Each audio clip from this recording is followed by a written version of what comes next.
सदाप्रभु परमेश्वर नाम धन्य हेउ। आम्भमानकर मुक्तिदाता प्रभु जीशु ख्रीष्टଙ୍କ नामରେ ଆପଣମାନଙ୍କୁ ମୋର ହାର୍ଦ୍ଦିକ ଶୁଭେଚ୍ଛା ଓ ନମସ୍କାର ଜଣାଏ। ଆଜି ପୁଣି ଥରେ ଆପଣମାନଙ୍କ ସହିତ ସାକ୍ଷାତ କରିବାର ସୁଯୋଗ ପ୍ରଭୁ ଦେଇଛନ୍ତି, ସେଥିପାଇଁ ମୁଁ ପ୍ରଭୁଙ୍କୁ ଧନ୍ୟବାଦ ଦିଏ। ଆସନ୍ତୁ ଅଳ୍ପ ସମୟ ପ୍ରଭୁଙ୍କ ବାକ୍ୟରୁ ଅଧ୍ୟୟନ କରିବା। ଆମେ ସମସ୍ତେ ଏହି ଜୀବନରେ ସଫଳ ହେବାକୁ ଚାହୁଁ। ଆମେ ଯେକୌଣସି କାର୍ଯ୍ୟ କଲେ ବି ସେଥିରେ ସଫଳତା ପାଇବାକୁ ଇଚ୍ଛା କରୁ। ପ୍ରତ୍ୟେକ ବ୍ୟକ୍ତିଙ୍କ ମନରେ ଏହି ଇଚ୍ଛା ଏହି ବାଞ୍ଛା ଥାଏ। ମୁଁ ଯାହା କରୁଛି ସେଥିରେ ମୁଁ ସଫଳ ହେବାର ଅଛି। ମୁଁ ସମସ୍ତଙ୍କ ସାମ୍ନାରେ କେବେ ମଧ୍ୟ ମୁଁ ବିଫଳ ହେବା ନାହିଁ, ଏପରି ଆମେ ସମସ୍ତେ ବାଞ୍ଛା କରୁଛୁ, ଆମେ ଇଚ୍ଛା କରୁଛୁ। ହେଲେ ଆମ ଜୀବନର ସଫଳତା କେବଳ ଆମ୍ଭମାନଙ୍କର ଜ୍ଞାନ ନହେଲେ ଆମ୍ଭମାନଙ୍କର ସ୍ଥିତି, ଆମର ପାରିବାରିକ ପୃଷ୍ଠଭୂମି, ଆମର ଧନ ସମ୍ପତ୍ତି ଏହି ବିଷୟରେ ନିର୍ଭର କରେ ନାହିଁ। ହୁଏତ ଜଗତର ଲୋକମାନେ ଯେଉଁମାନେ ଯୀଶୁଙ୍କୁ ଜାଣି ନାହାନ୍ତି ସେମାନେ କ'ଣ ଭାବନ୍ତି, ଏହିସବୁ ବିଷୟରେ ଯଦି ମୁଁ ଭଲ ହୁଏ ହେଲେ ମୁଁ ସମସ୍ତ ବିଷୟରେ ସଫଳ ହୋଇପାରିବି ବୋଲି ଭାବନ୍ତି। ଯଦି ମୁଁ ବହୁତ ଭଲ କରି ଶିକ୍ଷା ଲାଭ କରିବି ହେଲେ ମୁଁ ଉନ୍ନତି ପାଇପାରିବି। ମୋର ପାରିବାରିକ ପୃଷ୍ଠଭୂମି ବହୁତ ଭଲ ଅଛି, ମୁଁ ଉଚ୍ଚ ଶ୍ରେଣୀର ପରିବାରରୁ ମୁଁ ଆସିଛି, ମୋର ଜ୍ଞାତି କୁଟୁମ୍ବ, ମୋର ଜାତି ଏହିସବୁ ବିଷୟରେ ମୁଁ ଠିକ୍ ଅଛି, ମୁଁ ଭଲ ଅଛି, ସେଥିପାଇଁ ମୁଁ ଏହି ଜଗତରେ ମୁଁ ସଫଳତା ପାଇପାରିବି ବୋଲି ସେମାନେ ହୁଏତ ଭାବିପାରନ୍ତି। କିନ୍ତୁ ଆମ୍ଭମାନେ ଯେ ଈଶ୍ୱରଙ୍କର ଲୋକମାନେ, ବିଶ୍ୱାସୀମାନେ, ଯେଉଁମାନେ ଯୀଶୁ ଖ୍ରୀଷ୍ଟଙ୍କୁ ବିଶ୍ୱାସ କରୁଛୁ, ଆମ୍ଭମାନେ ଏହିସବୁ ବିଷୟରେ ନିର୍ଭର କରିବା, ଭରସା କରିବା ଉଚିତ ନୁହେଁ। କାରଣ କ'ଣ? ଆମ୍ଭମାନେ ଆମର ଉନ୍ନତି, ଆମର ପ୍ରଗତି ନହେଲେ ଆମମାନଙ୍କର କାର୍ଯ୍ୟର ସଫଳତା ପାଇଁ ସଦାପ୍ରଭୁଙ୍କର ଜ୍ଞାନ, ତାଙ୍କର ମାର୍ଗଦର୍ଶନ, ତାଙ୍କର ଅନୁଗ୍ରହ ଉପରେ ଆମେ ନିର୍ଭର କରିବା ଉଚିତ। ଆମମାନେ ସଦାସର୍ବଦା ସମସ୍ତ ବିଷୟରେ ତାଙ୍କ ଉପରେ ନିର୍ଭର କରିବା ଉଚିତ। ହେଲେ ଆମ୍ଭମାନେ ବିଶ୍ୱାସୀମାନେ କିଛି ପାଠ ପଢ଼ିବାର ଦରକାର ନାହିଁ, ଶିକ୍ଷା ଲାଭ କରିବାର ଆବଶ୍ୟକ ନାହିଁ, ଧନ ସମ୍ପତ୍ତିର ଆବଶ୍ୟକ ନାହିଁ, ଏପରି ମୁଁ କହୁନାହିଁ।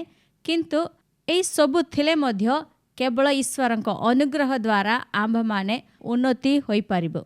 ହୁଏତ ଆପଣଙ୍କର ଉଚ୍ଚ ଶିକ୍ଷା ଥାଇପାରେ, ଆପଣଙ୍କର ଅନେକ ଦକ୍ଷତା ଥାଇପାରେ, ଆପଣଙ୍କର ବହୁତ ଜ୍ଞାନ ବୁଦ୍ଧି ଥାଇପାରେ, ଆପଣଙ୍କର ଯୋଗ୍ୟତା ଥାଇପାରେ, କିନ୍ତୁ ଏହିସବୁ ଦ୍ୱାରା ମୁଁ ଜିତିବି, ସମସ୍ତ ବିଷୟରେ ମୁଁ ସଫଳତା ହେବି ବୋଲି ଆମେ କହିହେବ ନାହିଁ।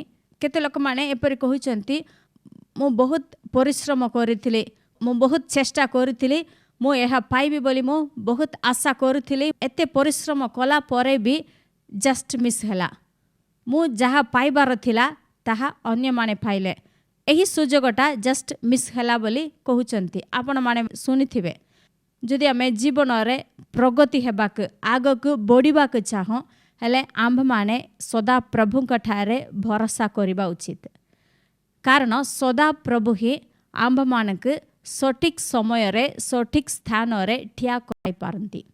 ଯଦି ଆପଣ ଉଚ୍ଚ ଶିକ୍ଷା ପାଇଛନ୍ତି, ବହୁତ ଜ୍ଞାନୀ ହୋଇଛନ୍ତି, ଯଦି ଆପଣଙ୍କର ଅନେକ ଦକ୍ଷତା ଅଛି, ହେଲେ ଏହିସବୁ ଆପଣ କାହାଠାରୁ ପାଇଛନ୍ତି?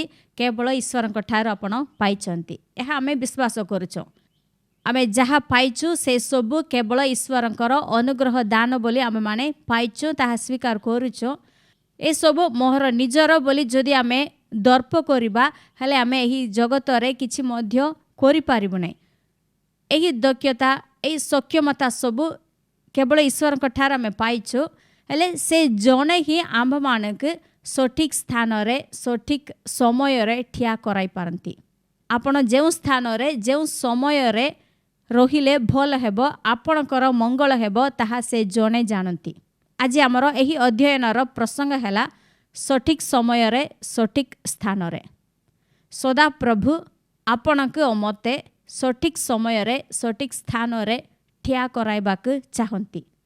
ଆସନ୍ତୁ ପ୍ରଭୁଙ୍କ ବାକ୍ୟରୁ କିଛି ବିଷୟ ଆମେ ଅଧ୍ୟୟନ କରିବା।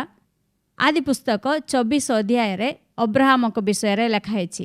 ଅବ୍ରାହମ ବୃଦ୍ଧ ଓ ଗତ ବୟସ୍କ ହେଲେ ସଦାପ୍ରଭୁ ତାଙ୍କୁ ସମସ୍ତ ବିଷୟରେ ଆଶୀର୍ବାଦ କରିଥିଲେ।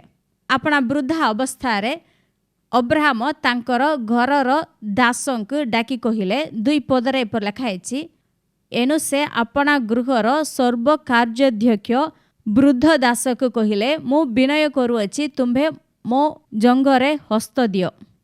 मु स्वर्ग मर्त्यर सदाप्रभु परमेश्वर नाम रे तुम्भको शपथ कराइबी जे जेउ किनानीय लोकमानक मध्यरे मु बास करुअछि तुम्भे सेमानक मध्यरु मो पुत्रर विवाहार्थे कौनसी कन्या ग्रहण करिब नाही।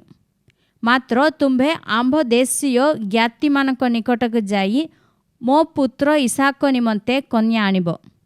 अब्राहम अपना दासक विश्वस्त दासक डाकी एपरि कहउछंती मोर पुओ निमंते इसाक निमंते तुमे कन्या आनिब। एही देशरे आमे जेउ केनान देशरे बास करूछु एही देशर कन्या को तुमे ग्रहण करिब नाही। मु जेउ देश छाड़ी आसिली आम मानकर पितृपुरुष माने रहुथिले सेही देश को जाई सेही देशीय ज्ञाति मानक मध्यरु जने कन्या तुमे आनिब। एहा मो करिबी बोली तुमे शपथ कर बोली कहउछंती। हेले सेही दासंकर गुटे संदेह आसिला। से तांकु पचारिले जेबे कोनसी कन्या मो सहित एही देश को आसीबा पाई समता नहिबो हेले तेबे मो आपणकर पुओ को सेही देश को आउथरे मो नै जिबी की। ले अब्राहम कहिले नाई तुमे केबे मोर पुत्र को सेही देश को नै जीवो नाही। जदि कोनसी कन्या एठी आसीबा पाई समता नहिबो हेले एही शपथरु तुमे मुक्त हेबो। एही शपथ अनुसार तुमे करिबाक दरकार नै किंतु मोर पुत्र को सेही देश को आउ थरे नै जीवो नाही। कारण कोन सदा प्रभु एही केनान देश आंबे देबा बोली अब्राहम को प्रतिज्ञा करिथिले। एही देश को मोर वंश अधिकार करिवे बोली अब्राहम विश्वास करथिले। सेति पई एही देश छाड़ी के मोर पुओ को सेही देश को तुमे नै जीवो नाही। हेले अब्राहम कहीं सेही देशर कन्या आनिबा पई कहउछंती एही देशर कन्या मानक जदि इसाक विवाह करिवो हेले से मध्य एही जातीय एही लोक मानक सहित मिसी जीवो तापर एही देश को से किपरि अधिकार करि पारिबो।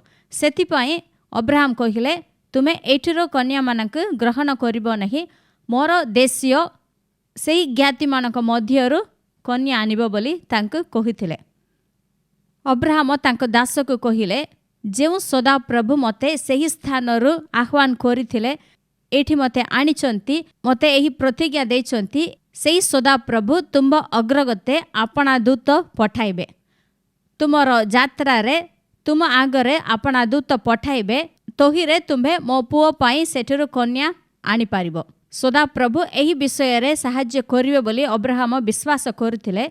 अब्राहमकर कथा अनुसार सेही दास मध्य प्रस्तुत हेले। 10 पदरे एपर लेखा आइछि अनंतर सेही दास आपना प्रभुर अटमानक मध्यरु 10टा अट और आपना प्रभुर सर्व प्रकार उत्तम द्रव्य हस्तरे घेनी प्रस्थान करी ओराम नहरयिम देशरे नाहर नगरक यात्रा कले।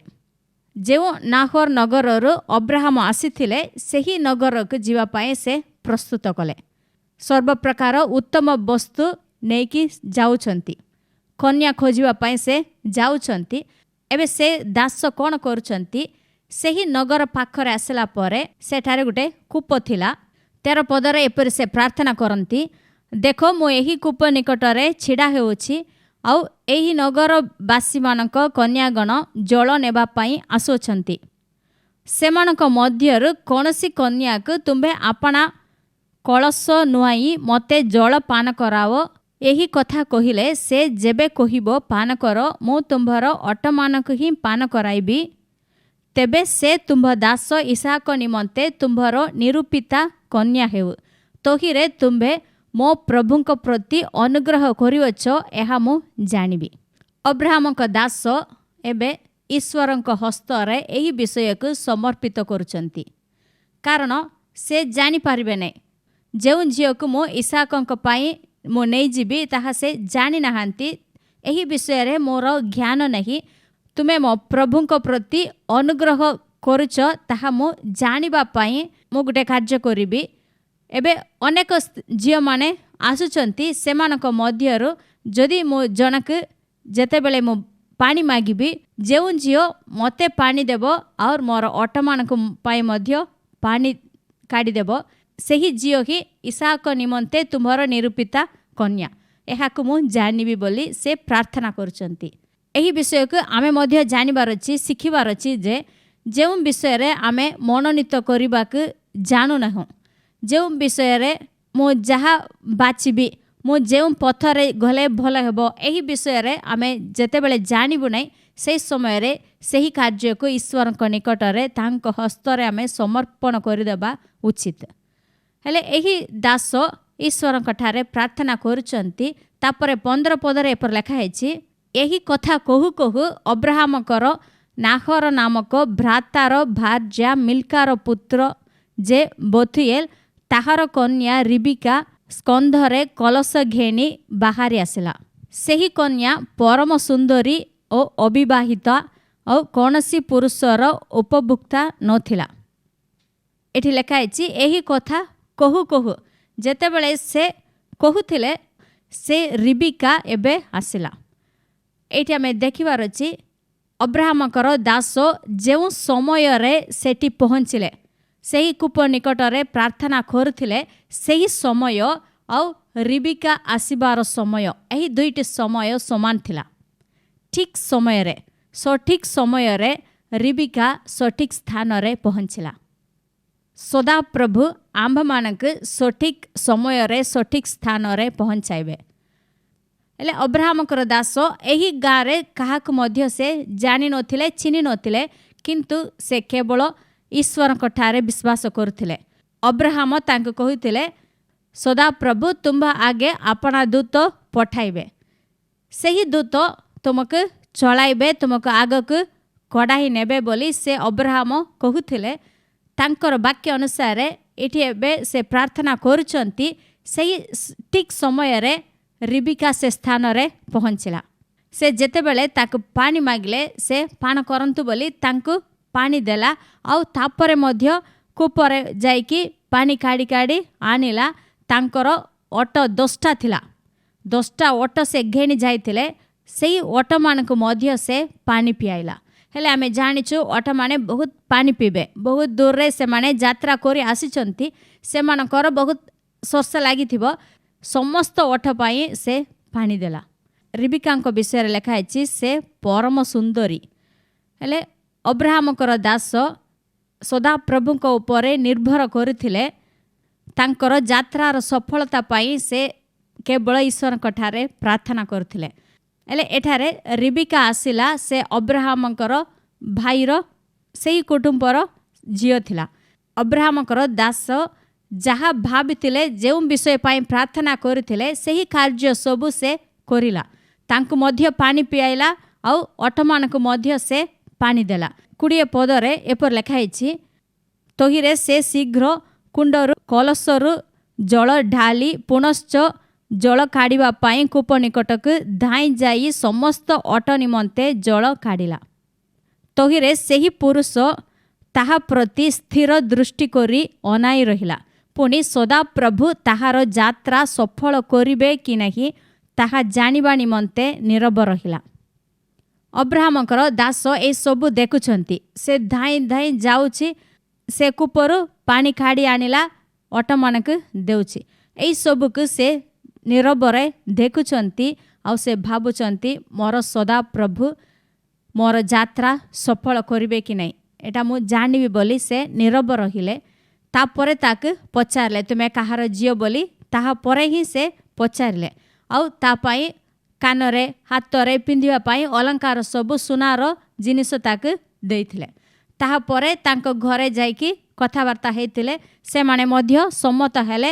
ରିବିକା ହଁ ମୁଁ ଆପଣଙ୍କ ସହିତ ଯିବି ବୋଲି କହିଲାକୁ ତାକୁ ଇସାକଙ୍କ ନିମନ୍ତେ ବିବାହ କରିବା ପାଇଁ ସେଠାରୁ ଆଣିଲେ। ଏହି ସମସ୍ତ ବିଷୟ ଆପଣ ଆଦି ପୁସ୍ତକ 24 ଅଧ୍ୟାୟରେ ସମ୍ପୂର୍ଣ୍ଣ ଭାବରେ ଆପଣ ପଢ଼ିପାରିବେ। ହେଲେ ଏହି ଘଟଣାରୁ ଏହି ବିଷୟକୁ ଆମେ ଶିଖିବା। ଯଦି ଆମେ ଈଶ୍ୱରଙ୍କ ନିକଟରେ ଆମର ଜୀବନକୁ ସମର୍ପଣ କରିଦେବା, ଯଦି ଆମେ ସମର୍ପିତ ହେବା, ହେଲେ ସଦାପ୍ରଭୁ ଆମ୍ଭମାନଙ୍କ ଜୀବନରେ କାର୍ଯ୍ୟ କରିବେ। ସେ ସଠିକ୍ ସମୟରେ ସଠିକ୍ ସ୍ଥାନରେ ଆମ୍ଭମାନଙ୍କୁ ଠିଆ କରାଇବେ। ଯଦି ଅବ୍ରାହମଙ୍କର ଦାସ ଆଧା ଘଣ୍ଟା 1 ଘଣ୍ଟା ଡେରିରେ ଯାଇଥିବେ, ହେଲେ ସେ ରିବିକାର ଦେଖା ପାଇନଥିବେ। नहले से जदि आधा घंटा परे आसीथिले से साक्षात करि पार नथांता। सदा प्रभु आम मानक जीवन रे एपरि समस्त विषय को ठीक भाव से कार्य करचंती। आपणक जीवन रे सठिक समय रे सठिक स्थान रे आपणक ठिया कराइबे मात्र नहीं माने उपयुक्त व्यक्ति को आपणक जीवन रे से आनिबे। एले एही विषय रे अनेक युवा युवती माने सदा प्रभु को हस्त रे निजर जीवन के समर्पण करबा के टिके डरुचंती। से माने भय करचंती मु जदि प्रभु तुमर इच्छा हेउ तुमर इच्छा अनुसार मो पई स्वामी दियो नहले स्त्री दियो बर कन्या दियो बोली जदि मु प्रार्थना करदेबी हेले सदा प्रभु जे हेले गुटे लोक को आनी देबे मु ताक विवाह करबा को पड़िबो। जदि ता उपरे मते पसंद न लागिले मु कोन करबी। सेति पई अनेक युवा युवती माने एपरि प्रार्थना करनांती प्रभु मते एमिति दरकार सेमिति दरकार अमुक लोक दरकार मु जेउ झियो को विवाह करबी से एमिति एमिति हेबार अछि बोली अनेक कंडीशन प्रभु को से माने देउचंती। एई सब विषय ठीक हेले मते दियंत। एही परि प्रार्थना करबा अपेक्षा आमे ईश्वर को निकट रे निजको समर्पित करबा। जे माने सदा प्रभु को हस्त रे आपना को समर्पण करंती सेमानक जीवन रे सदा प्रभु जहा करिवे ताहा मंगल हेबो। सदा प्रभुंकर चॉइस सब बेले बेस्ट थिबो। से आपणक पई जनक देले जने व्यक्ति को आपणक जीवन रे से जदि जड़ित करिवे हेले ताहा आपणक जीवन पई चिरदिन पई ताहा भल हेबो। जो स्त्री को सदा प्रभु आनिले सेही रिबिका विषय रे लेखा हैछि से परम सुंदरी थिला। से सुंदरी थिला एतिकी नहीं ताहार स्वभाव ताहार कैरेक्टर भी भल थिला। केवल विवाह पाई नहीं जदि आपण गुटे बिजनेस करूचंती व्यापार करूचंती सेथिरे मध्य आपणक पई जहार सहित आपण संपर्क रखिले भल हेबो जहार सहित जोड़िले भल हेबो आपणकर बिजनेस पाई भल हेबो एपरि उपयुक्त लोक मानक सदा प्रभु आपणक निकट रे आनिबे। एहा कामे विश्वास करिबा। सदा प्रभु सठिक समय रे सठिक स्थान रे मते ठिया कराइबे मो पाई उपयुक्त व्यक्ति को आनिबे। मोर सफलता पाई जहा सब करिवार अछि से सब सदा प्रभु मो पाई करिवे बोली आमे तांक ठारे विश्वास भरोसा करिबा।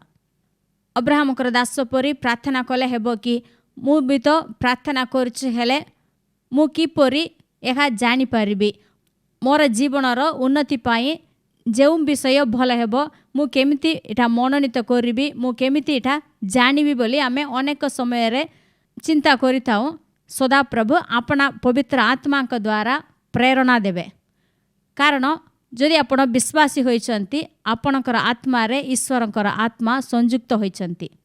आम माने ए जगत रे एकुटिया न हो सदा प्रभु आम मानक ठारे वास करूचंती तांकर आत्मा आम मानक अंतर रे से वास करूचंती। सेही आत्मा आम मानक ठीक रास्ता रे ठीक पथ रे आम मानक खड़ाई नेबे। द्वितीय राजावली 4 अध्याय रे सुनेमिय स्त्री विषय रे लेखा हैछि। इलिसायो भाववादी जेते बेले सेही सुनेम नगर देई गति कले भी सेही स्त्री तांकु आतिथ्य करुथिले। से जने धनवती थिले तांकर ना बाइबल रे लेखा है नै से सुनेम नगर रे वास करुथिले सेति पय आमे सुनेमिया बोली तांकु कहूछो। सेही परिवार रे इलिसायंक सम्मान देउथिले। इलिसाय पई तांकर घर रे गुटे सान कोठरी निर्माण करिथिले। गुटे खट मेज आसन अदीप रखा एपरी समस्त विषय तांक निमंते अलगा प्रस्तुत करी रखिथिले। से जेतेबेले से गारे गले भी सेठारे रहुथिले। दिने इलिसाय सेही स्त्री को डाकी पचारले तुम पाई मु किछि करिबार अछि कि राजांक निकटरे नहले सेनापति निकटरे मु कहिबार कोन अछि कि बोली से पचारले। हेले से स्त्री कहिले नाई आज्ञा मोर सबु अछि मु भलरे रहुछि बोली से कहिदेले। किंतु तांकर संतान नथिला। तांकर स्वामी वृद्ध लोक सेमानकर संतान नथिला पुओ नथिला। हेले इलिसाय तांको कहिले एही ऋतु आउ उपस्थित हेबा समय रे तुम कोलरे पुओ थिबो तुम्हे पुत्र प्रसव करथिबो बोली तांको वाक्य देले। हेले ईश्वरंकर एही वाक्य अनुसार इलिसाय द्वारा जो वाक्य से पाइथिले सेही वाक्य अनुसार से स्त्री गर्भधारण कले पुत्र प्रसव कले। सेही पुओ टिके बड़ हैला ଦିନେ ହଠାତ୍ ସେ ମରିଗଲା। ମାର କୋଳରେ ବସି ସେ ମରିଗଲା। ହେଲେ ସେହି ସ୍ତ୍ରୀ ଯେଉଁ କୋଠରୀରେ ଇଲିସାୟ ଶୋଇବେ ସେହି କୋଠରୀରେ ଉପର କୋଠରୀରେ ତାକୁ ଶୁଆଇ ଦେଲେ। ସେ ସିଧା କର୍ମିଲ ପର୍ବତକୁ ପଳେଇଗଲେ। ଇଲିସାୟଙ୍କୁ ଡାକି ଆଣିଲେ। ଇଲିସାୟ ପ୍ରାର୍ଥନା କଲେ ଆଉ ସେହି ମରିଯାଇଥିବା ପୁଅକୁ ସେ ଉଠାଇଲେ। ସେହି ପୁଅ ଜୀବନ ପାଇଲା। ଏହି ବିଷୟ ସବୁ ଦ୍ୱିତୀୟ ରାଜାବଳୀ 4 ଅଧ୍ୟାୟରେ ଲେଖା ହେଇଛି। ତାହାପରେ ଦ୍ୱିତୀୟ ରାଜାବଳୀ 8ରେ ଏପରି ଲେଖା ହେଇଛି। ପ୍ରଥମ ପଦରେ ଆମେ ପଢ଼ିବା, ଇଲିସାୟ ଯେଉଁ ସ୍ତ୍ରୀର ମୃତ ପୁତ୍ରକୁ ପୁନର୍ଜୀବିତ କରିଥିଲେ ସେହି ସ୍ତ୍ରୀକୁ କହିଥିଲେ, ଉଠ, ତୁମ୍ଭେ ଓ ତୁମ୍ଭ ପରିବାର ଯାଇ ଯେଉଁଠାରେ ପ୍ରବାସ କରିପାର ସେଠାରେ ପ୍ରବାସ କର, କାରଣ ସଦାପ୍ରଭୁ ଦୁର୍ଭିକ୍ଷ ଆଜ୍ଞା କରିଅଛନ୍ତି ଆଉ ତାହା ମଧ୍ୟ 7 ବର୍ଷ ପର୍ଯ୍ୟନ୍ତ ଦେଶରେ ରହିବ। ତହିଁରେ ସେ ସ୍ତ୍ରୀ ଉଠି ପରମେଶ୍ୱରଙ୍କ ଲୋକଙ୍କର ବାକ୍ୟ ପ୍ରମାଣେ କର୍ମ କଲା। ଅର୍ଥାତ୍ ସେ ଆପଣା ପରିବାର ସହିତ ଯାଇ ଫିଲିଷ୍ଟିୟମାନଙ୍କ ଦେଶରେ 7 ବର୍ଷ ପ୍ରବାସ କଲା। ପୁଣି 7 ବର୍ଷ ଶେଷରେ ସେ ସ୍ତ୍ରୀ ଫିଲିଷ୍ଟିୟମାନଙ୍କ ଦେଶରୁ ଫେରି ଆସିଲା। ଆଉ ସେ ଆପଣା ଗୃହ ଓ ଆପଣା ଭୂମି ନିମନ୍ତେ ଗୁହାରି କରିବାକୁ ରାଜାଙ୍କ ନିକଟକୁ ଗଲା। ସଦାପ୍ରଭୁ ଆପଣା ଲୋକମାନଙ୍କୁ ରକ୍ଷା କରନ୍ତି। ଏହି ସୁନେମିଆ ଆଉ ତାଙ୍କର ପରିବାର ଭାବବାଦୀଙ୍କର ସେବା କରୁଥିଲେ। ସେମାନେ ଈଶ୍ୱରଙ୍କୁ ଭୟ କରୁଥିଲେ। ସେଥିପାଇଁ ଦୁର୍ଭିକ୍ଷ ଆସିବା ପୂର୍ବରୁ ସେମାନଙ୍କୁ ଅନ୍ୟ ସ୍ଥାନକୁ କୁଆଡ଼େ ହେଲେ ଯା, ସେଠି ରହ, 7 ବର୍ଷ ଦୁର୍ଭିକ୍ଷ ଏଠି ରହିବ, ତାପରେ ଆସ ବୋଲି ସଦାପ୍ରଭୁ କହିଛନ୍ତି। ଫିଲିଷ୍ଟିୟମାନଙ୍କ ଦେଶରେ ଯାଇ ରହିଲେ। 7 ବର୍ଷ ପରେ ଯେତେବେଳେ ସେମାନେ ଆସିଲେ, ସେମାନଙ୍କର ଜମି ବାଡ଼ି ସବୁ ଅନ୍ୟମାନେ ବ୍ୟବହାର କରୁଛନ୍ତି। ସେମାନେ ବହୁତ ଧନୀ ଥିଲେ, ସେମାନଙ୍କର ବହୁତ ଜମି ବାଡ଼ି ବହୁତ ଥିଲା। ଏବେ ଏହି ସବୁ ସେମାନଙ୍କର କ୍ଷେତ ସବୁ ଅନ୍ୟମାନଙ୍କ ହାତରେ ଅଛି। ସେଥିପାଇଁ ସେ ଗୁହାରି କରିବା ପାଇଁ ରାଜାଙ୍କ ସମ୍ମୁଖକୁ ଗଲା। ସେ ତାର ପୁଅ ସହିତ ରାଜାଙ୍କ ଗୃହକୁ ଗଲା। 4 ପଦରେ ଏପରି ଲେଖା ହେଇଛି, ସେହି ସମୟରେ ରାଜା ପରମେଶ୍ୱରଙ୍କ ଲୋକଙ୍କର ଦାସ ଗିହେଜି ସଙ୍ଗେ କଥାବାର୍ତ୍ତା କରୁ କରୁ କହିଲେ, ମୁଁ ବିନୟ କରୁଅଛି, ଇଲିସାୟ ଯେ ମହତ୍ କର୍ମ କରିଅଛନ୍ତି ତାହା ସବୁ ମୋତେ ଜଣାଅ। ସେ ଯେତେବେଳେ ରାଜାଙ୍କ ନିକଟକୁ ଗଲା, ସେହି ସମୟରେ ରାଜା ଇଲିସାୟଙ୍କର ଦାସ ହିଗେଜି ସହିତ କଥାବାର୍ତ୍ତା ହେଉଛନ୍ତି। ସେ ତାକୁ ପଚାରିଲେ, ଇଲିସାୟ ଯେଉଁ ଯେଉଁ ମହତ୍ କାର୍ଯ୍ୟ କରିଛନ୍ତି ସେହି ସବୁ ବିବରଣ ମୋତେ ଜଣାଅ, ମୁଁ ସେ ସବୁ ଶୁଣିବି ବୋଲି ତାକୁ କହିଲେ। ତହିଁରେ ଇଲିସାୟ କି ରୂପେ ମୃତ ଲୋକକୁ ପୁନର୍ଜୀବିତ କରିଥିଲେ ଏହା ଗିହେଜି ରାଜାଙ୍କୁ କହିବା ବେଳେ, ଦେଖ, ଯେଉଁ ସ୍ତ୍ରୀର ପୁତ୍ରକୁ ସେ ପୁନର୍ଜୀବିତ କରିଥିଲେ ସେ ସ୍ତ୍ରୀ ରାଜାଙ୍କ ନିକଟରେ ଆପଣା ଗୃହ ଓ ଆପଣା ଭୂମି ନିମନ୍ତେ ଗୁହାରି କରୁଅଛି। ଏଥିରେ ଗିହେଜି କହିଲା, ହେ ମୋର ପ୍ରଭୁ ମହାରାଜ, ଏହି ସେହି ସ୍ତ୍ରୀ ଓ ତାହାର ପୁତ୍ର, ଏହାକୁ ଇଲିସାୟ ପୁନର୍ଜୀବିତ କରିଥିଲେ। ତହୁ ରାଜା ସେହି ସ୍ତ୍ରୀକି ପଚାରନ୍ତେ ସେ ତାଙ୍କୁ ଜଣାଇଲା। ତହିଁରେ ରାଜା ତାହା ନିମନ୍ତେ ଏକ କର୍ମଚାରୀକି ନିଯୁକ୍ତ କରି କହିଲେ, ଏହାର ଯେଉଁ ସର୍ବସ୍ୱ ଥିଲା ଓ ଏ ଯେଉଁ ଦିନ ଦେଶ ଛାଡ଼ିଲା ସେହି ଦିନଠାରୁ ଆଜି ପର୍ଯ୍ୟନ୍ତ ଏହାର କ୍ଷେତ୍ରୋତ୍ପନ୍ନ ସମସ୍ତ ଫଳ ଏହାକୁ ଫେରାଇ ଦିଅ। ଏଠାରେ ବହୁତ ଆଶ୍ଚର୍ଯ୍ୟର ବିଷୟ। ଯେତେବେଳେ ରାଜା ହିଗେଜିକୁ ପଚାରିଲେ, ସେ ଇଲିସାୟଙ୍କ ଦ୍ୱାରା ଯେଉଁ ଯେଉଁ କାର୍ଯ୍ୟ କରାଯାଇଥିଲା ସେ ସବୁ କହୁଛନ୍ତି। ଇଲିସାୟ ଜଣେ ମରିଯାଇଥିବା ପିଲାକୁ ପୁନର୍ଜୀବିତ କଲେ ବୋଲି ସେ ଯେତେବେଳେ ସେ କହୁଥିଲା, ସେହି ସମୟରେ, ସେହି ଠିକ୍ ସମୟରେ ଏହି ସ୍ତ୍ରୀ ସେଠାରେ ପହଞ୍ଚିଲା। ରାଜାଙ୍କ ସମ୍ମୁଖରେ ସେ ଗୁହାରି କରିବା ପାଇଁ ପୁତ୍ର ସହିତ ସେଠି ଗଲା। ହେଲେ ଗିହେଜି ଯେତେବେଳେ ତାକୁ ଦେଖିଲା, ସାଙ୍ଗେ ସାଙ୍ଗେ ସେ କହିଲା, ରାଜା ରାଜା, ଯେଉଁ ପିଲାକୁ ଇଲିସାୟ ମୃତ୍ୟୁରୁ ଉଠାଇଲେ ସେ ଏହି ପୁଅ। ରାଜା ସେହି ସ୍ତ୍ରୀଙ୍କ ଠାରୁ ମଧ୍ୟ ସେହି ବିଷୟ ଶୁଣିଲେ। ତାପରେ ତାହା ପାଇଁ ଜଣେ କର୍ମଚାରୀକୁ ନିଯୁକ୍ତ କଲେ। ତା ପାଇଁ ଯାହା ସବୁ ଆସିବାର ଥିଲା, ତାହାର କ୍ଷେତ୍ରର ଆୟ ସବୁ, ତାର ଘର ଭୂମି ସବୁ ତାକୁ ଫେରାଇବା ପାଇଁ ଜଣେ କର୍ମଚାରୀକୁ ନିଯୁକ୍ତ କଲେ। ସଦାପ୍ରଭୁ ଆମ ଜୀବନରେ ସମସ୍ତ ବିଷୟକୁ ଦେଖନ୍ତି ଆଉ ଆମ ଜୀବନର ସମସ୍ତ ବିଷୟ ତାଙ୍କର ହସ୍ତରେ ସେ ନିୟନ୍ତ୍ରଣ କରିଛନ୍ତି। ଏହି ସ୍ତ୍ରୀଙ୍କର କାର୍ଯ୍ୟ ରାଜାଙ୍କ ସମ୍ମୁଖରେ ଯେପରି ସଫଳ ହେବ, ଏଥିପାଇଁ ସଦାପ୍ରଭୁ ସଠିକ୍ ସମୟରେ ତାକୁ ସେଠାରେ ପହଞ୍ଚାଇଲେ। इलिसायो ସେହି ପୁଅକୁ ମୃତ୍ୟୁରୁ ଉଠାଇଲା ପରେ ଅନେକ ବର୍ଷ ହେଲା ପରେ ଠିକ୍ ସେହି ଦିନରେ ରାଜା ସେହି କଥା ଶୁଣୁଛନ୍ତି। ଠିକ୍ ସେହି ସମୟରେ ସେହି ସ୍ତ୍ରୀ ମଧ୍ୟ ସେଠାରେ ଉପସ୍ଥିତ ହେଲା। ଯଦି ଆମେ ସଦାପ୍ରଭୁଙ୍କଠାରେ ବିଶ୍ୱାସ କରିବା, ଭରସା କରିବା, ହେଲେ ସଦାପ୍ରଭୁ ଆମ୍ଭମାନଙ୍କ ଜୀବନରେ ମଧ୍ୟ ଏହିପରି କାର୍ଯ୍ୟ ସବୁ କରିବେ। ଏହା ଆମେ ବିଶ୍ୱାସ କରିବା। କେବଳ ସୁନେମିଆଙ୍କ ଜୀବନରେ ନାହିଁ, ଆପଣଙ୍କ ଜୀବନରେ ମଧ୍ୟ ସଦାପ୍ରଭୁ କାର୍ଯ୍ୟ କରିବେ। ଯେଉଁ ଅଫିସରେ ଆପଣଙ୍କ ନିମନ୍ତେ କାର୍ଯ୍ୟ ସଫଳ ହେବାର ଅଛି, ସେ ସ୍ଥାନରେ ଆପଣଙ୍କ ପାଇଁ ଉପଯୁକ୍ତ ବ୍ୟକ୍ତିଙ୍କୁ ସଦାପ୍ରଭୁ ଠିକ୍ ସମୟରେ ରଖିଥିବେ। ସେହି ସମୟରେ ଆପଣଙ୍କୁ ମଧ୍ୟ ସେଠାରେ ପହଞ୍ଚାଇବେ। ଯଦି ଆପଣ ବିଶ୍ୱାସ କରିବେ, ହେଲେ ଆପଣ ଏହି ବିଷୟ ସବୁ ପାଇବେ। ବାଇବେଲରେ ରୁତର ବିଷୟରେ ଆମେ ପଢ଼ିବାକୁ ପାଉଛୁ। ରୁତର ବିବରଣ ଲେଖା ହେଇଛି। ରୁତ ଜଣେ ମୋଆବ ଦେଶର ଝିଅ ଥିଲା। ତାର ସ୍ୱାମୀ ସେଠି ମରିଗଲା। ତାର ଶାଶୁ ନୟମିଙ୍କ ସହିତ ସେ ଇସ୍ରାଏଲ ଦେଶକୁ ଆସିଲା, ବେତଲେହେମକୁ ଆସିଲା। ନୟମି ମୋ ସାଙ୍ଗରେ ଆସ ନାହିଁ ବୋଲି ମନା କଲେ ମଧ୍ୟ ସେ ମାନିଲା ନାହିଁ। ସେ କହିଲା, ତୁମେ ଯେଉଁଠାରେ ରହିବ ମୁଁ ମଧ୍ୟ ସେଠାରେ ରହିବି। ତୁମର ଲୋକ ମୋର ଲୋକ, ତୁମର ପରମେଶ୍ୱର ମୋର ପରମେଶ୍ୱର। ଏହି ନିଷ୍ପତ୍ତି ନେଇ ରୁତ ଏହି ଦେଶରେ ଆସିଲା। ନୟମିଙ୍କ ସହିତ ଯେତେବେଳେ ରୁତ ଆସିଲା, ତାହାର ଭବିଷ୍ୟତ ପାଇଁ କିଛି ଆଶା ନଥିଲା। କାରଣ ସେ ଜଣେ ଗରିବ ଥିଲା, ସେ ଜଣେ ବିଧବା ଥିଲା।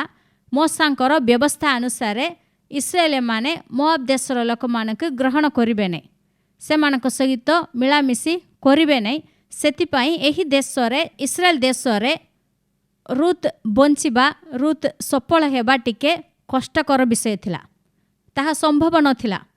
କିନ୍ତୁ କେବଳ ସେ ଈଶ୍ୱରଙ୍କଠାରେ ବିଶ୍ୱାସ କରୁଥିଲା। ତୁମର ପରମେଶ୍ୱର ମୋ ପରମେଶ୍ୱର ବୋଲି ତାଙ୍କୁ ଗ୍ରହଣ କରିଥିଲା। ସଦାପ୍ରଭୁଙ୍କଠାରେ ଆଶ୍ରୟ ନେଇଥିଲା। ରୁତ 2 ପର୍ବରେ ଏପରି ଲେଖା ହେଇଛି, ନୟମିର ସ୍ୱାମୀ ଏଲିମେଲେକ ବଂଶୀୟ ବୋୟଜ ନାମରେ ଏକ ଜଣ ମହାବିକ୍ରମଶାଳୀ ଜ୍ଞାତି ଥିଲା। ତହୁ ମୋଆବ ଦେଶୀୟ ରୁତ ନୟମିକି କହିଲା, ମୋତେ କ୍ଷେତ୍ରକୁ ଯିବାକୁ ଦିଅ। ମୁଁ ଯାହାର ଦୃଷ୍ଟିରେ ଅନୁଗ୍ରହ ପାଇବି, ତାହାର ପଶ୍ଚାତ୍ ଶସ୍ୟ ଶିକ୍ଷା ସାଉଁଟିବି। ତହିଁରେ ସେ ତାହାକୁ କହିଲା, ଆଗ ଆମ୍ଭର କନ୍ୟା ଯାଅ। ଏଥିରେ ସେ ଯାଇ କ୍ଷେତ୍ରରେ ଉପସ୍ଥିତ ହୋଇ ଶସ୍ୟଛେଦକମାନଙ୍କର ପଶ୍ଚାତ୍ ରାଁ କରିବାକୁ ଲାଗିଲା। ଆଉ ଘଟଣାକ୍ରମେ ସେ ଏଲିମେଲେକ ବଂଶୀୟ ବୋୟଜର କ୍ଷେତ୍ର ଖଣ୍ଡରେ ପହଞ୍ଚିଲା। ରୁତ ନୟମିଙ୍କ ସହିତ ଏହି ଦେଶକୁ ଆସିଲା। ଏଠି ସେ କାହାକୁ ମଧ୍ୟ ଜାଣି ନାହିଁ, ଚିହ୍ନି ନାହିଁ। ଏବେ ସେମାନଙ୍କୁ ଖାଇବା ପାଇଁ କିଛି ନାହିଁ। ସେ ନୟମିଙ୍କୁ କହିଲା, ମୁଁ ଯିବି, ଯାହାର ଦୃଷ୍ଟିରେ ମୁଁ ଅନୁଗ୍ରହ ପାଇବି, ସେମାନଙ୍କ ପଶ୍ଚାତ୍ ମୁଁ ଶସ୍ୟ ସାଉଁଟିବି। ମାନେ ଯାହା କାଟିବା ସମୟରେ ତଳେ ପଡ଼ିବ, ତାହା ସବୁ ମୁଁ ରାଁ କରିବି, ସାଉଁଟିବି। ଏବେ ରୁତ ଭରସା କରିବା ପାଇଁ କେହି ନାହିଁ। ରୁତ କହିଲା ନାହିଁ, କେହି ହେଲେ ତୁମର ଲୋକମାନେ ଅଛନ୍ତି କି, ତୁମର ଜ୍ଞାତି, ତୁମର ବଂଶୀୟ ଲୋକମାନଙ୍କର କ୍ଷେତ କେଉଁଠି ଅଛି, ତାହା ମୋତେ ଦେଖାନ୍ତୁ, ମୁଁ ସେଠିକି ଯିବି, ମୁଁ ସାଉଁଟିବି ବୋଲି ରୁତ କହିଲା ନାହିଁ। ରୁତ କ'ଣ କହିଲା, ଯାହାର ଦୃଷ୍ଟିରେ ମୁଁ ଦୟା ପାଇବି, ସେମାନଙ୍କ ପଶ୍ଚାତ୍ ମୁଁ ସାଉଁଟିବି। ଅନୁଗ୍ରହ, ଦୟା ଉପରେ ସେ ଭରସା କରୁଥିଲା। ସେ ଦୟା ବିଷୟରେ କହି ଗଲା। ଏଠି ଲେଖା ହେଇଛି, ସେ ଯେଉଁ କ୍ଷେତ୍ରକୁ ଗଲା ତାହା ଘଟଣାକ୍ରମେ ବୋୟଜର କ୍ଷେତ୍ର ଥିଲା। ବୋୟଜ ଏଲିମେଲେକର, ନୟମିର ସ୍ୱାମୀ ଏଲିମେଲେକର ବଂଶୀୟ ଲୋକ, ସେମାନଙ୍କର ବହୁତ ସମ୍ପର୍କୀୟ ଲୋକ। ତାହାର କ୍ଷେତ୍ରକୁ ସେ ଗଲା ବୋଲି ଲେଖା ହେଇଛି। ତାପରେ ଏହି ରୁତର ବିବରଣକୁ ଯଦି ଆପଣ ପଢ଼ିବେ, ହେଲେ ତାର ପରିସ୍ଥିତି ସମ୍ପୂର୍ଣ୍ଣ ଭାବରେ ଉଲ୍ଟା ହୋଇଗଲା। ତାହାପରେ ଯାହା ଲେଖା ହେଇଛି ତାହା ରୁତର ବିବରଣ ନାହିଁ, ତାହା ବୋୟଜର ବିବରଣ। ବୋୟଜ ତାହାକୁ ବିବାହ କଲେ। ଯେଉଁ କ୍ଷେତ୍ରରେ ସେ ସାଉଁଟିବାକୁ ଗଲା, ସେହି କ୍ଷେତ୍ରର ମାଲିକ ହେଲା। କାରଣ ସେ ସଦାପ୍ରଭୁଙ୍କଠାରେ ବିଶ୍ୱାସ କରୁଥିଲା। ସେ ନିଜେ ଖୋଜିକି ଗଲା ନାହିଁ, ଯାହାର କ୍ଷେତ୍ରକୁ ଗଲେ ମୋ ପାଇଁ ଭଲ ହେବ ବୋଲି ସେ ନିଜେ ଖୋଜିଲା ନାହିଁ। କିନ୍ତୁ ସଦାପ୍ରଭୁ ତାହାକୁ ସଠିକ୍ ସ୍ଥାନରେ ପହଞ୍ଚାଇଲେ। ବୋୟଜର କ୍ଷେତ୍ରରେ ସଦାପ୍ରଭୁ ତାହାକୁ ପହଞ୍ଚାଇଲେ। ସେ ଯେତେବେଳେ ସେଠାରେ ସାଉଁଟୁଥିଲା, ଠିକ୍ ସେହି ସମୟରେ ବୋୟଜ ମଧ୍ୟ ସେଠାକୁ ଆସିଲେ। ସଦାପ୍ରଭୁ ବୟଜଙ୍କ ସହିତ ରୁତଙ୍କର ସାକ୍ଷାତ ସେ କରାଇଲେ। ସେ ନିଜେ କାହାକୁ ଖୋଜିଲା ନାହିଁ, ସେ ନିଜେ ଚେଷ୍ଟା କଲା ନାହିଁ, ସଦାପ୍ରଭୁ ସାକ୍ଷାତ କରାଇଲେ। ଆଜି ଆମ୍ଭମାନଙ୍କ ଜୀବନରେ ମଧ୍ୟ ଯାହାକୁ ଭେଟିଲେ ଆମ୍ଭମାନଙ୍କର ଜୀବନ ପାଇଁ ଭଲ ହେବ, ସେହିପରି ଉତ୍ତମ ଉତ୍ତମ ଲୋକଙ୍କ ସହିତ ଆମ୍ଭମାନଙ୍କୁ ସଦାପ୍ରଭୁ ସାକ୍ଷାତ କରାଇବେ। ଏହାକୁ ଆମେ ବିଶ୍ୱାସ କରିବାର ଅଛି। ମୁଁ ଭଲ ଅଛି, ମୋର ପରିବାର ବହୁତ ଭଲ, ବଡ଼ ପରିବାର, ମୋର ପାରିବାରିକ ପୃଷ୍ଠଭୂମି ଭଲ ଅଛି, ମୋର ଶିକ୍ଷା ଭଲ ଅଛି, ସେଥିପାଇଁ ମୁଁ ଏହିସବୁ ବିଷୟକୁ, ଏହି ସଫଳତାକୁ ମୁଁ ପାଇବି ବୋଲି ଯଦି ଆମେ ନିଜ ଉପରେ ନିର୍ଭର କରିବା, ଆମେ କିଛି କରିପାରିବୁ ନାହିଁ। ହେଲେ ରୁତ ନିଜ ଉପରେ ନିର୍ଭର କରିବା ପାଇଁ ତାର ଜୀବନରେ କିଛି ନଥିଲା। ମୁଁ ଏଇଟା କରିପାରିବି, ମୁଁ ଅନ୍ୟମାନଙ୍କ ଦୃଷ୍ଟିରେ ଦୟା ପାଇବି ବୋଲି ସେ କହିବା ପାଇଁ କିଛି ତାର ଯୋଗ୍ୟତା ନଥିଲା, କିନ୍ତୁ ସେ ସଦାପ୍ରଭୁଙ୍କ ଦୃଷ୍ଟିରେ ଦୟା ପାଇଥିଲା। ସେହି ଅନୁଗ୍ରହ, ଈଶ୍ୱରଙ୍କର ଅନୁଗ୍ରହ, ଦୟା ଆମ୍ଭମାନଙ୍କ ପ୍ରତି ଅଛି। ଯୀଶୁ ଖ୍ରୀଷ୍ଟଙ୍କ ଦ୍ୱାରା ଆମ୍ଭମାନେ ଦୟା ଅନୁଗ୍ରହ ପାଇଛୁ। ସେହି ଅନୁଗ୍ରହ, ଈଶ୍ୱରଙ୍କର ଦୟା ଆମ୍ଭମାନଙ୍କୁ ସଠିକ୍ ସମୟରେ ସଠିକ୍ ସ୍ଥାନରେ ଠିଆ କରାଇବ। ଏହାକୁ ଆମେ ବିଶ୍ୱାସ କରିବା। ମୋର କେହି ନାହିଁ, ମୋର ସାହାଯ୍ୟ କରିବାର ଲୋକ କେହି ନାହିଁ, ମୋର ଯୋଗ୍ୟତା ନାହିଁ, ମୁଁ ଭଲ ପରିବାର ଆସିନାହିଁ, ଏପରି ଆମ୍ଭମାନଙ୍କର ଆଜିର ପରିସ୍ଥିତି ବିଷୟରେ ଆମେ ଚିନ୍ତା କରିବା ନାହିଁ, ଆମେ ବ୍ୟସ୍ତ ହେବା ନାହିଁ। କେବଳ ଈଶ୍ୱରଙ୍କ ଠାରେ ଆମେ ବିଶ୍ୱାସ କରିବା। ଯେଉଁ ସଦାପ୍ରଭୁ ରୁତର ଜୀବନରେ କାର୍ଯ୍ୟ କଲେ, ସେହି ସଦାପ୍ରଭୁ ଆଜି ଆପଣଙ୍କର ମୋର ଜୀବନରେ ମଧ୍ୟ କାର୍ଯ୍ୟ କରିବେ। ହେଲେ ଆମେ କ'ଣ କରିବାର ଅଛି? ପ୍ରଭୁ, ମୋର ଇଚ୍ଛା ନାହିଁ, ମୋର ଜୀବନରେ ତୁମର ଇଚ୍ଛା ସଫଳ ହେଉ ବୋଲି ଆମେ କେବଳ ତାହାଙ୍କ ଠାରେ ନିଜକୁ ସମର୍ପିତ କରିବା। ଈଶ୍ୱରଙ୍କର ଇଚ୍ଛାକୁ ମୁଁ କେମିତି ଜାଣିବି? ଫିଲିପିଓ 2:13 ଏପରି ଲେଖା ହେଇଛି, କାରଣ ଇଚ୍ଛା କରିବାକୁ ଓ ସାଧନ କରିବାକୁ ଈଶ୍ୱର ଆପଣା ମଙ୍ଗଳମୟ ସଂକଳ୍ପର ସାଫଲ୍ୟ ନିମନ୍ତେ ତୁମ୍ଭମାନଙ୍କ ଅନ୍ତରରେ କାର୍ଯ୍ୟ କରନ୍ତି। ହେଲେ ଈଶ୍ୱରଙ୍କର ଇଚ୍ଛାକୁ ମୁଁ କେମିତି ଜାଣିପାରିବି? ଈଶ୍ୱରଙ୍କର ଇଚ୍ଛା କ'ଣ ବୋଲି ଜାଣିଲେ ତ ମୁଁ ସେ ଜାଗାକୁ, ସେ ସ୍ଥାନକୁ ମୁଁ ଯାଇପାରିବି। ହେଲେ ସଦାପ୍ରଭୁ କିପରି ମୋତେ ଏହିସବୁ ବିଷୟ କହିବେ ବୋଲି ଆମେ ବହୁତ ଚିନ୍ତା କରିବାର ଆବଶ୍ୟକ ନାହିଁ। ଏଠି ଲେଖା ହେଇଛି, ପ୍ରତ୍ୟେକ ବିଶ୍ୱାସୀମାନଙ୍କ ଅନ୍ତରରେ ସଦାପ୍ରଭୁ କାର୍ଯ୍ୟ କରନ୍ତି। ଆମ୍ଭମାନଙ୍କ ଅନ୍ତରରେ, ଆମ୍ଭମାନଙ୍କ ହୃଦୟରେ ସେ ହିଁ ଇଚ୍ଛା ଦେବେ, ସେହି ଇଚ୍ଛାକୁ ସେ ସଫଳ ମଧ୍ୟ କରନ୍ତି। ସଦାପ୍ରଭୁ ଆପଣଙ୍କ ହୃଦୟରେ ଯେଉଁ ଇଚ୍ଛା ସେ ଉତ୍ପନ୍ନ କରିବେ, ସେହି ଇଚ୍ଛାକୁ ସଦାପ୍ରଭୁ ସଫଳ କରିବେ। ମୁଁ ଯାହା ଇଚ୍ଛା କଲେ ବି ତାହା ସଦାପ୍ରଭୁ ସଫଳ କରିବେ କି ନାହିଁ, ଆମେ ଇଚ୍ଛା କରିବାର ନାହିଁ। ଯଦି ଆମେ ସଦାପ୍ରଭୁଙ୍କର ବାକ୍ୟ ସଦାସର୍ବଦା ପଢ଼ିବା, ଅଧ୍ୟୟନ କରିବା, ତାଙ୍କ ଚିନ୍ତାରେ ଆମେ ରହିଲେ, ସଦାପ୍ରଭୁ ଆପଣା ଇଚ୍ଛା ଆମ୍ଭମାନଙ୍କ ହୃଦୟରେ ଜାତ କରାଇବେ। ସେହି ଇଚ୍ଛାକୁ ସଦାପ୍ରଭୁ ସେ ନିଜେ ସଫଳ କରିବେ।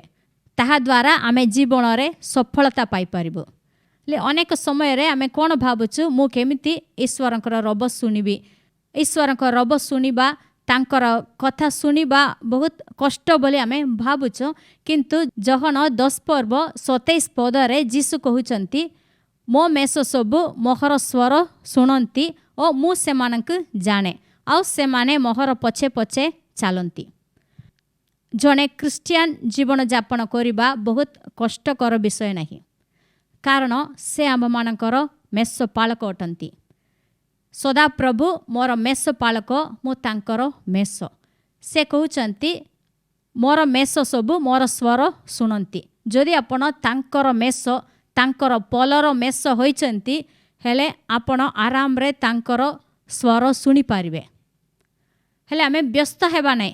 ସଦାପ୍ରଭୁ ମୋତେ କୁହ ବୋଲି ଆମେ ବହୁତ ବ୍ୟସ୍ତ ହେଲେ ତାଙ୍କର ସ୍ୱର ଆମେ ଶୁଣିପାରିବୁ ନାହିଁ। ଯଦି ତାଙ୍କର ଉପସ୍ଥିତିରେ ଆମେ ଟିକେ ବହୁତ ସମୟ ବିତାଇବା, ତାଙ୍କର ବାକ୍ୟ ଧ୍ୟାନ କରିବା, ହେଲେ ସଦାପ୍ରଭୁ ଆମ୍ଭମାନଙ୍କ ଅନ୍ତରରୁ କଥା କହିବେ। ବାହାରୁ ଆମେ ରବ ଶୁଣିବାକୁ, ସ୍ୱର ଶୁଣିବାର ଆବଶ୍ୟକ ନାହିଁ, କାରଣ ପବିତ୍ର ଆତ୍ମା ଆପଣଙ୍କ ଅନ୍ତରରୁ ଆପଣଙ୍କୁ ପ୍ରେରଣା କରିବେ, ତାହାକୁ ଆପଣ ବୁଝିପାରିବେ। ଆମେମାନେ ତାଙ୍କର ମେଷ ଅଟୁ। ହେଲେ ଆମେ କ'ଣ କରିବାର ଅଛି? ଆମର ମେଷ ପାଳକ ଯେଉଁ ରାସ୍ତାରେ ଆମମାନଙ୍କୁ କଢ଼ାଇ ନେଉଛନ୍ତି, ତାଙ୍କର ପଛେ ପଛେ ଆମେ ଚାଲିବାର ଅଛି। ସେ ଆମମାନଙ୍କୁ ସଠିକ୍ ସମୟରେ ସଠିକ୍ ସ୍ଥାନରେ ଠିଆ କରାଇବେ। ହେଲେ ଦାଉଦଙ୍କ ବିଷୟରେ ଆମେମାନେ ଜାଣିଛୁ, तांकर परिवारर माँ बापा भाई माने मध्य तांक प्रत्याख्यान करथिले केही मध्य तांक केयर करुनथिले जेतेबेले सामुएल तांक घरक आसिले राजा भाबरे अभिषिक्त करिबा पई आसिले सेही भोजी रे दाऊदंक निमंत्रण करा जाउ नथिला दाऊदंक मेष चराइबा पई पठाई देले किंतु सदा प्रभु दाऊदंक मनोनीत करथिले तांक अभिषिक्त कले हेले अभिषेक पाइला परे मध्य से कहिले नै मु तो राजा हेची मु आउ मेष चराइबि नै बोली से किछि कहिले नै से आउ भी मेष चराइबाक गले प्रथम सामुएल 17 अध्याय रे आमे देखिबाक पाउछु जेतेबेले पलिष्टिया मानक सहित इस्राएल मानकर युद्ध हेउथिला सेठारे गोलियाथ आसी इस्राएल मानक निंदा करथिला से 40 दिन सकाळे संध्या रे आसिला से मानक निंदा कला किंतु केही जणे मध्य ता सहित युद्ध करिवार लोक नाही केही मध्य साहस धरले नाही साउल राजा थिले साउल और तांकर सैन्य माने केही मध्य युद्ध करिवा पई साहस करनथिले किंतु सेही समय रे जेउ दाऊद मेष चराउथिले ताहाक सदा प्रभु सेही स्थान को आनिले तार बापा भाई मानक देखिवा पई से मानक खाइबा पई भोजन देवा पई ताक पठाइले हेले आमे जानिबार अछि बापा ताक पठाइले नहीं सदा प्रभु दाऊदंक सठिक समय रे सही सठिक स्थान रे आनिले दाऊदर जीवनर सफलता पाई सदा प्रभु ताक से स्थान को आनिले गोलियातंक सहित से युद्ध कला ताहा परे ही समस्ते दाऊदंक जानिले एही जगतर लोक माने आमक न जानिले भी न चिनिले भी सदा प्रभु आंभ मानक जानती से आंभ मानकर पथ जानती आपण जेउ पथरे गले भल हेबो ताहा से जानती आपणकर आगे आगे से चालती अब्राहमकर दासंक आगरे से अपना दूत पठाइले तांकर यात्रा सफल करथिले सुनेमियाक जीवन रे से महत् कार्य कले ठीक समय रे राजांकर अनुग्रह पाइबा पाई से ठीक समय रे ताक सेठी नहीं गले और रुत जीवन रे दाऊदंक जीवन रे मध्य एही विषय को आमे देखिछु सदा प्रभु आपना लोक मानक पाई कार्य करुचंती जदि आजिर परिस्थिति आपणक विरुद्ध रे अछि लोक माने जदि आपणक सहाय्य करूनाहांती हेले एहा देखि आपण व्यस्त होंते नहीं जेउ सदा प्रभु दाऊदंक उन्नति कले सेही सदा प्रभु आपणक मध्य उन्नति करिवे एही जीवन यात्रा रे आपण जेपरि सफल हेबे एथिपाई सदा प्रभु आपणक संगे अछंती ईश्वरंकर पवित्र आत्मा आपणक अंतर रे अछंती जेउ आत्मा आंभ मानक ठारे अछंती सेही आत्मा आंभ मानक प्रेरणा देबे आमे बहुत किछि करिवार आवश्यक नहीं केवल तांकर स्वर सुनिबार अछि तांकर वाक्य प्रति आमे आग्रही हेबा प्रभु तुमे मो सहित कथा हुंतु मो तुमर वाक्य मु सुनिबि तुमर इच्छा मोर जीवन रे सफल हेउ बोली आमे सब बेले ईश्वरक सहित संयुक्त होई रहिथिबा केवल 10 मिनिट 15 मिनिट मु प्रार्थना करि सारली सकाळे प्रार्थना कली रातिरे प्रार्थना करली मोर क्रिश्चियन जीवन ठीक हेछि बोली आमे भाबिबा नहीं सदा सर्वदा 24 घंटा आमे सदा प्रभु मो सहित अछंती तांकर आत्मा मठारे अछंती मते से चलाई नेबे से मोर आगरे जाउचंती एहीपरि आमे सब बेले आमे भाबुतिबा चिंता करिबा आपणक जीवन पाई जहा भलो जेउ स्थान रे आपण रहिबा भलो ताहा से जानती आपणक कढाई नेबे आसंतु आमे प्रार्थना करिबा हे आम मानकर दयालु पिता परमेश्वर तुमर पवित्र महानामर धन्यवाद देउछु बापा प्रभु आम मानकर मुक्तिदाता प्रभु जीशु कृष्ण का नाम रे तुम निकटक आसीचु बापा तुम्हारी वाक्य निमंते तुमक धन्यवाद धन्यवाद देउछु प्रभु तुम्हें आम मानकर संगे अछ प्रभु आंभ मानक सठिक समय रे सठिक स्थान रे आंभ मानक तुम्हें ठिया कराइबार ईश्वर ओट प्रभु तुम्हारी पवित्र बाइबल रु एही विषय आम मानक शिक्षा देइछ सेति तुमक धन्यवाद देउछु बापा प्रभु जे माने वाक्य शुणिचंती ओम सहित प्रार्थना करुचंती प्रत्येक को तुम्हें आशीर्वाद कर प्रभु अनेक समय रे आम जीवनर सफलता पाई प्रभु और अनेक विषय को आमे निर्भर करुचु आमे भरोसा रखिछु बापा आमको तुम्हें साहाय्य कर आमे जेपरि प्रभु पवित्र आत्मांकर प्रेरणा द्वारा आमे माने चालित होई पारिबु तुमरी इच्छा को एही जगत रे सफल करि पारिबु एथिबा आमको तुम्हें साहाय्य कर आमे निज निजको प्रभु तुमरी पवित्र हस्तर आमे समर्पण करुछु बापा। प्रभु आम्भमानଙ୍କର इच्छा नहीं प्रभु तुमर इच्छा मोर जीवन रे सफल हेउ बोली प्रभु तुमर हस्तर आमे निजको समर्पण करुछु बापा। तुमे आममानक आशीर्वाद करो प्रभु। जदि आम माने विफल होइथिले मध्य प्रभु आममानक सही स्थान रे रहिबाकू तुमे देबो नहीं प्रभु। जे माने आज विफलतारे अछंती प्रभु हताश होइचंती निराश होइचंती सेमानक तुमे आशीर्वाद करो प्रभु। सेमानक जीवन रे तुमे महत् कार्य करिवो प्रभु। उपयुक्त समय रे तुमे उन्नति करिवो सेथिपाई तुमको धन्यवाद देउछु बापा। आम माने जेपरि तुम ठारे विश्वास करी प्रभु दिनकु दिन आगकु बढ़ी पारिबु प्रभु। आम मानकर जीवन रे वृद्धि पाई पारिबु एथिपाई आममानक तुमे साहाय्य करो प्रभु। तुमे आशीर्वाद करो शत्रु शैतानर समस्त कार्य रे प्रभु मंद विषय रे आम माने जेपरि न पड़ी प्रभु तुम ठारे आम लागी रहिथिबु एथिपाई आममानक तुमे साहाय्य करो प्रभु। तुमे आममानक परामर्श दियो आम मानकर गंतव्य पथरे प्रभु तुमे आम मानक कढ़ाई नियो प्रभु। आम माने जेपरि प्रभु तुमर स्वर शुणी पारिबु तुमरे पछे पछे आमे चली पारिबु एथिपाई आममानक तुमे साहाय्य करो प्रभु। जे माने रोगग्रस्त होइचंती प्रभु पीड़ित अवस्था रे जंत्रणा पाउचंती सेमानक तुमे आशीर्वाद करो उत्तम स्वास्थ्य दियो एही रोगरु कष्टरु तुमे उद्धार करो प्रभु। जीशु ख्रीष्टଙ୍କ द्वारा तुमे कल्वरी क्रूस रे आममानक निमंते प्रभु महत् कार्य साधन करिवछ ताहा द्वारा प्रभु आम माने आज समस्त कष्ट दुख क्लेशरु आमे उद्धार पाई पारिछु सेथिपाई धन्यवाद देउछु बापा। जे माने अभाव रे असुविधा रे अछंती प्रत्येकଙ୍କୁ तुमे आशीर्वाद करो प्रभु। से माने जेपरि सठिक समय रे सठिक स्थान रे ठिया होई पारिबे प्रभु समस्त विषय रे सफलता पाई पारिबे एथिपाई तुमे साहाय्य करो प्रभु। पवित्र आत्माकर प्रेरणा को आम माने जेपरि बुझी पारिबु एथिपाई आममानक तुमे साहाय्य करो अनुग्रह करो। एही प्रार्थना नाजरेय जीशु ख्रीष्टଙ୍କ नाम रे मागिली आमेन। जदि आपण एही वार्ता द्वारा आशीर्वाद पाइछंती तेबे आपणकर बंधु एवं संपर्क मानके यह शेयर करंतु। धन्यवाद।